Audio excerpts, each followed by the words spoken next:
आज ही Doubtnut app download करें। Doubtnut पर होगा अब आपके सभी मैथ्स, केमिस्ट्री, फिजिक्स और बायोलॉजी डाउट्स का सफाया। बस अपने क्वेश्चन की फोटो खींचो, उसे क्रॉप करो और तुरंत वीडियो सोल्यूशन पाओ। Download now. इस क्वेश्चन में सबसे पहले कुछ इन्फॉर्मेशन दी गई है। हमारे पास क्या दी गई है? Alkyl halides undergoes nucleophilic substitution reaction in which halogen atom is replaced by other atom. हमारे पास क्या होता है कि एल्काइल हैलाइड्स होते हैं वो न्यूक्लियोफिलिक सब्स्टिट्यूशन रिएक्शन शो करते हैं। फिर उसके बाद हमें बताया गया न्यूक्लियोफिलिक सब्स्टिट्यूशन दो तरीके से शो करते हैं, SN1 मैकेनिज्म और SN2 मैकेनिज्म। जो SN1 मैकेनिज्म होता है उसके अंदर क्या होता है कि हमारे पास हैलोजन एटम क्या होता है, दो स्टेप होते हैं उसके अंदर। कि पहले स्टेप में क्या होता है, हैलोजन एटम निकलता है और कार्बोकेटाइन बनता है, उसके बाद हमारे पास न्यूक्लियोफाइल अटैक करता है। इस तरीके से दो स्टेप में होती है। लेकिन SN2 मैकेनिज्म में क्या होता है, हमारे पास न्यूक्लियोफाइल होता है जो बैक साइड से अटैक करता है और उसी स्टेप में हैलोजन एटम निकल जाता है। तो हमारे पास क्या होता है, इसके अंदर एक ही स्टेप होता है SN2 मैकेनिज्म में।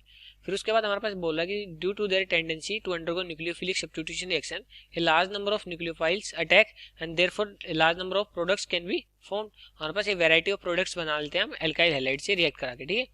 फिर हमारे पास जो मेन क्वेश्चन पूछा गया वो क्वेश्चन किसके बारे में पूछा गया, हमारे पास first nucleophile is stronger than second. तो हमारे पास कुछ पेयर दिए गए हैं, इनके अंदर जो फर्स्ट न्यूक्लियोफाइल है वो बेटर होना चाहिए सेकंड से, ठीक है। चलिए देखते हैं हम न्यूक्लियोफिलिसिटी किस पे डिपेंड करती है हमारे पास। कि न्यूक्लियोफाइल क्या होता है, न्यूक्लियोफाइल का मतलब क्या हुआ हमारे पास, न्यूक्लियोफाइल का मतलब क्या हुआ हमारे पास, न्यूक्लियोफाइल का मतलब हमारे पास इलेक्ट्रॉन डोनर, इलेक्ट्रॉन डोनर। और हमारे पास ये क्या होता है, काइनेटिक इफेक्ट होता है। मतलब क्या होता है काइनेटिक इफेक्ट, मतलब जो फास्टर इलेक्ट्रॉन डोनेट करेगा क्या होगा, फास्टर इलेक्ट्रॉन को डोनेट करेगा वो क्या होगा, बेटर न्यूक्लियोफाइल होगा, बेटर न्यूक्लियोफाइल होगा। अब देखते हैं हम न्यूक्लियोफिलिक स्ट्रेंथ देखते हैं इनकी किस तरीके से देखेंगे हम। अगर हमारे पास फर्स्ट दिया गया है क्लोरीन और आयोडीन। अब क्लोरीन और आयोडीन दिया गया हमारे पास, यहाँ पे क्या है सोलवेंट का बहुत बड़ा रोल होगा। अगर हमारे पास पोलर प्रोटिक सोलवेंट लेते हैं, पोलर प्रोटिक सोलवेंट लेते हैं तो उसके अंदर क्या होता है, हमारे पास हाइड्रोजन बॉन्डिंग हो सकती है, हाइड्रोजन बॉन्डिंग हो सकती है। तो हमारे पास क्या होता है, जैसे पोलर प्रोटिक सोलवेंट हमने वाटर लिया, वाटर लिया, देखिए वाटर लिया तो हमारे पास क्या होगा, वाटर के पास इस लोन पे होंगे तो यहाँ हाइड्रोजन हो गए, तो ऑक्सीजन से इलेक्ट्रॉन खींचा तो यहाँ क्या होगा, डेल्टा पॉजिटिव चार्ज होगा, इन पे डेल्टा पॉजिटिव चार्ज आ रहा होगा। डेल्टा पॉजिटिव चार्ज आ रहा होगा तो हमारे पास क्या करें, जो हमारे नेगेटिव चार्ज होगा इसके साथ क्या होगा, हाइड्रोजन बॉन्डिंग है, मतलब इलेक्ट्रॉन और पॉजिटिव चार्ज में क्या होगा, अट्रैक्शन होगा। इस वजह से हम क्या होता है कि जो पोलर प्रोटिक सोलवेंट होते हैं उनके अंदर हमारे पास जो ऑर्डर आता है न्यूक्लियोफिलिसिटी का वो किस तरीके से आता है, हमारे पास पोलर प्रोटिक में आता है हमारे पास F negative, then Cl negative, then Br negative, then आता है हमारे पास आयोडीन नेगेटिव। अगर हमारे पास पोलर ए प्रोटिक सोलवेंट होता, पोलर एप्रोटिक सोलवेंट होगा तो हमारे पास क्या होगा, फ्लोरीन का सबसे ज्यादा, देन क्लोरीन का, देन आयोडीन का, देन ब्रोमीन का, और देन आएगा हमारे पास आयोडीन का। पोलर ए प्रोटिक सोलवेंट में ये ऑर्डर आएगा। हम ये पोलर प्रोटिक और पोलर ए प्रोटिक सोलवेंट कब देखते हैं, जब हमारे पास जो डिफरेंट पीरियड के एलिमेंट्स दिए गए, डिफरेंट पीरियड के एलिमेंट्स दिए गए।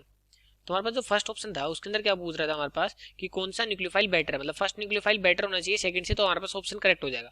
लेकिन हमारे पास यहाँ गया सोलवेंट मेंशन नहीं है, ना तो हमारे पास पोलर प्रोटिक दिया गया है ना पोलर ए प्रोटिक दिया गया है। तो हमारे पास अगर कुछ भी मेंशन नहीं होता तो हम क्या लेते हैं, वाटर को सोलवेंट मानते हैं। अब वाटर क्या हो गया हमारे पास, पोलर प्रोटिक सोलवेंट होगा। अब पोलर प्रोटिक सोलवेंट में हमारे पास इन दोनों की न्यूक्लियोफिलिसिटी देखते हैं तो हमारे पास क्या है, क्लोरीन की कम है, आयोडीन की ज्यादा है, तो हमारे पास सेकंड वाले की ज्यादा हो गई, सेकंड वाले की ज्यादा होगी। तो हमारे पास क्वेश्चन में पूछा था फर्स्ट की न्यूक्लियोफाइल की स्ट्रॉन्गर होना चाहिए, इस वजह से ये ऑप्शन क्या होगा, कैंसिल होगा क्योंकि सेकंड की ज्यादा है इसके अंदर। अब देखिए हमारे पास क्या है, ऑक्सीजन है और यहाँ पे क्या है, सल्फर पे नेगेटिव चार्ज है, यहाँ पे कोई भी चार्ज दिए तो नेगेटिव चार्ज हो गया। तो हमारे पास क्या नेगेटिव चार्ज का मतलब क्या है, रीडली करेगा, फास्टर इलेक्ट्रॉन डोनेट करेगा हमारे पास, इस वजह से क्या होगा, ये न्यूक्लियोफाइल बेटर हो गया। अब हमारे पास लास्ट ऑप्शन देखिए क्या देखा, ऑक्सीजन और नाइट्रोजन। अब ऑक्सीजन और नाइट्रोजन में देखिए हमारे पास नाइट्रोजन की इलेक्ट्रोनेगेटिविटी कम है, इलेक्ट्रोनेगेटिविटी देखते किसकी कम है, नाइट्रोजन की कम है कंपेरिजन टू ऑक्सीजन। इस वजह से क्या है कि हमारे पास नाइट्रोजन इजीली इलेक्ट्रॉन्स को डोनेट करेगा एज कंपेरिजन टू ऑक्सीजन। तो इसमें भी क्या होगा, ये वाला पेयर है इसके अंदर, ये सेकंड वाला हो गया बेटर न्यूक्लियोफाइल। अब देखिए हमारे पास ये वाला जो कंपाउंड दिया है इसके अंदर देखिए हमारे पास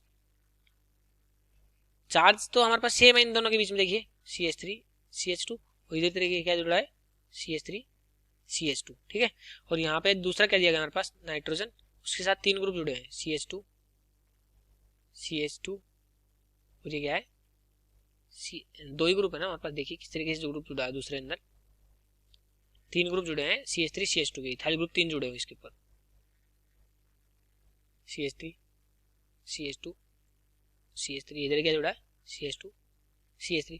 अब देखिए हमारे पास चार्ज सेम है, एलिमेंट भी सेम है, तो हम क्या देखेंगे, स्टीरिक हिंड्रेंस। अब जिसके ऊपर स्टीरिक हिंड्रेंस कम होगी वो क्या करेगा, फास्टर इलेक्ट्रॉन डोनेट कर सकता है, क्योंकि हमारे पास यहाँ पे इलेक्ट्रॉन्स पे अटैक करने के लिए क्या हमारे पास स्टीरिक हिंड्रेंस हो जाएगी। तो हमारे पास ये वाला जो कंपाउंड है ये क्या है, बेटर नहीं होगा, हमारे पास ये वाला कंपाउंड बेटर होगा क्योंकि इसके ऊपर क्या है, स्टीरिक हिंड्रेंस कम है, इसके ऊपर स्टीरिक हिंड्रेंस ज्यादा थी। हमारे पास देखिए सबसे पहले हमने चेक किया था कि एलिमेंट्स अगर डिफरेंट पीरियड से होते हैं तो हम सोलवेंट का इफेक्ट देखते हैं।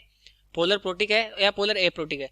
पोलर प्रोटिक होता था हमारे पास जो लार्जर साइज होता है वो ज्यादा करेगा, क्योंकि इसके ऊपर ये इलेक्ट्रोनेगेटिविटी है, इसके ऊपर क्या इलेक्ट्रॉन डेंसिटी होगी कम होगी, छोटा साइज होगा तो छोटा साइज होगा, इलेक्ट्रॉन डेंसिटी कम होगी तो हमारे पास क्या होगा नेगेटिव पॉजिटिव का अट्रैक्शन होगा पोलर प्रोटिक सोलवेंट में। अगर पोलर एप्रोटिक सोलवेंट होता तो हमारे पास जो नेगेटिव साइज होगा यहाँ पे क्या होगा, ये क्या स्ट्रॉन्गर रहेगा शॉर्टर साइज वाला, क्योंकि इलेक्ट्रॉन डेंसिटी क्या है ज्यादा इसके ऊपर, इस वजह से क्या है हमारे पास ये इलेक्ट्रॉन न्यूक्लियोफाइल की तरह एक्ट बढ़िया करेगा। इस वजह से हमारे पास पोलर प्रोटिक और पोलर एप्रोटिक सोलवेंट का इफेक्ट कब लेते हैं हम, जब पीरियड डिफरेंट पीरियड के एलिमेंट्स प्रेजेंट हो। फिर हमने सेकंड वाले में देखा कि चार्ज और न्यूट्रल पे हमारे पास जो चार्ज होता है नेगेटिव चार्ज हुआ तो मतलब क्या इलेक्ट्रॉन को डोनेट करने की टेंडेंसी ज्यादा होगी, इस वजह से क्या हमारे पास नेगेटिव चार्ज वाला होगा। और इसके अंदर देखिए हमारे पास क्या देखा इलेक्ट्रोनेगेटिव डिफरेंस देखा, और इसके अंदर देखिए हमारे पास एलिमेंट सेम था, चार्ज सेम था, तो हमने क्या फैक्टर देखा स्टीरिक हिंड्रेंस का। इस वजह से इसके अंदर देखिए फर्स्ट पीस क्या है बेटर न्यूक्लियोफाइल है, इस वजह से क्या होगा third option is the right answer. Thank you friends. Class 6 से 12 से लेके नीट IIT JEE मेंस और एडवांस के लेवल तक 10 मिलियन से ज़्यादा स्टूडेंट्स का भरोसा। आज ही डाउनलोड करें डाउटनेट ऐप या व्हाट्सएप कीजिए अपने डाउट्स 8400 400 400 पर।